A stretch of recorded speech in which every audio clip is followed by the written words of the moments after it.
everyone! I'm Angel. Welcome to my YouTube channel. So for today's video, tuturuan ko kayo guys kung paano nga ba mag-compute ng night differential. Especially dyan sa ating mga employees na madalas nagna-night shift, no? Kung tama nga ba yung night differential na binabayad sa inyo.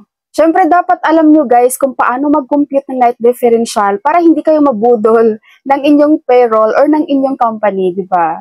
So currently guys, ang ating night differential na required dito sa Pilipinas ay 10%. So hindi pwedeng bababa ng 10% yan ha. Doon sa may mga company na nagbibigay ng above 10%, mas better po, mas maganda po yun. Basta dapat po hindi bababa sa 10% ang night differential. Okay, and ang night differential guys, mag-i-start lagi yan ng 10 PM at hanggang 6 AM lang, no? Kaya 8 hours yon. So, from 10 PM, 11, 12, 1, 2, 3, 4, 5, 6. So, 8 hours night differential.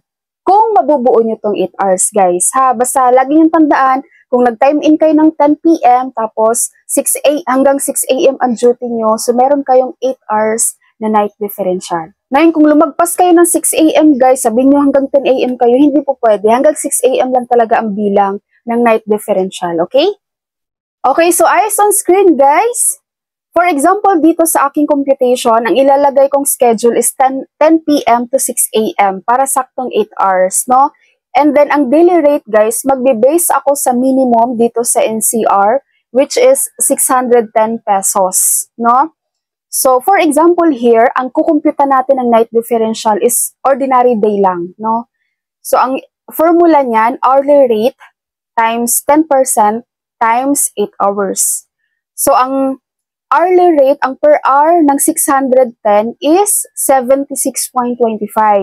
So, 76.25 times 10% times 8 hours, that is 61 pesos. So, ito yung night differential mo guys from 10 PM to 6 AM. Okay? So, ang makukuha mo niya na total sa araw na yun ng duty mo guys, so, meron kang night differential na 61 pesos, and ang daily rate na 610. So, ang kabuuang bayad sa iyo sa araw na to is 671 pesos. Okay? Okay, so next naman, paano kukunin ang night differential kapag rest day mo? So, ang formula natin dyan guys, sa rest day night differential is hourly rate times 130% times 10% times 8 hours. Okay? So, 76.25 times 130% times 10% times 8 hours equals 79.3. So, ito ang magiging night differential mo guys kapag rest day and night differential mo. Okay, 79.30 pesos. Ngayon, dahil rest day mo to guys, kukumputin natin yung rest day mo, rest day OT mo, okay? So, ang formula dito, 76.25 times 30% times 8%. Okay? Equals 183 pesos. Ngayon, i-compute natin lahat magkano ang makukuha mo sa araw na yon. So, meron kang night differential na 79.3. Rest day mo, 183 pesos. And then, daily rate mo na 610. Sa araw na yon guys, ang total ng payment sa'yo is 872.30. Alright? So, ngayon, proceed naman tayo paano kapag special holiday. Paano makukuha ang night differential. Ang special holiday night differential guys, tsaka rest day night differential, same formula lang sila, no? Kasi tag 30% lang to guys, ang rest day and special holiday, 30% ng additional sa iyong 100%, okay? So same amount lang din ang makukuha mo guys dito sa rest day night differential, tsaka sa special holiday night differential. So, titingnan nyo dito, 76.25 times 130% times 10% times 8 hours equals 79.30. Tapos, yan yung night differential mo. Tapos, special holiday OT mo, same lang din kasi to 30%. So, 183 pesos lang.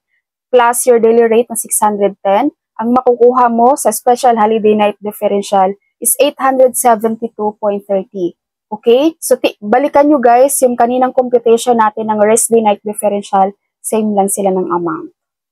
Okay? Next naman, paano kapag special holiday at the same time rest day mo din? Paano kukuha ang night differential niyan? So, ang magiging computation pag ganyan guys, hourly rate times 150% times 10% times 8 hours. So, 76.25 times 150% times 10% times 8 hours, that is 91.50.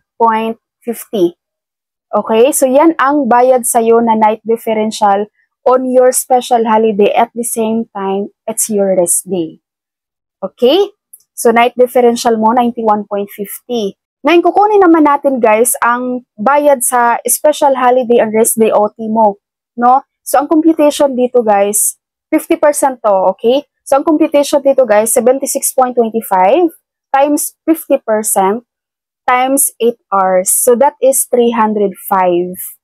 Yan ang bayad sa special holiday and the same time rest day mo na OT. Okay? So, plus, okay, so meron ka ng night differential 91.50, tapos special holiday and rest day OT 305, plus your daily rate na 610. Sa araw na yun guys, ang marireceive mong bayad sa'yo is 1,006 pesos point 50. Okay? Okay, so ganyan guys ang pag-compute ng night differential. Magkakaroon tayo ng part 2 dito guys na video. Doon sa part 2 ay paano naman kunin ang night differential kapag legal holiday and night differential kapag legal holiday at the same time it's your rest day. Okay, so hindi ko na siya isasama sa video dito guys dahil masyado na siyang mahaba. So hatiin ko na lang, gagawan ko siya ng part 2 and yun, i-upload ko yun agad guys dahil meron tayong regular holiday pa naman no, this coming Monday. So dapat ma-upload ko din siya within this week. Alright, so if you have questions guys, just comment below. Sumasagot po ako ng mga tanong.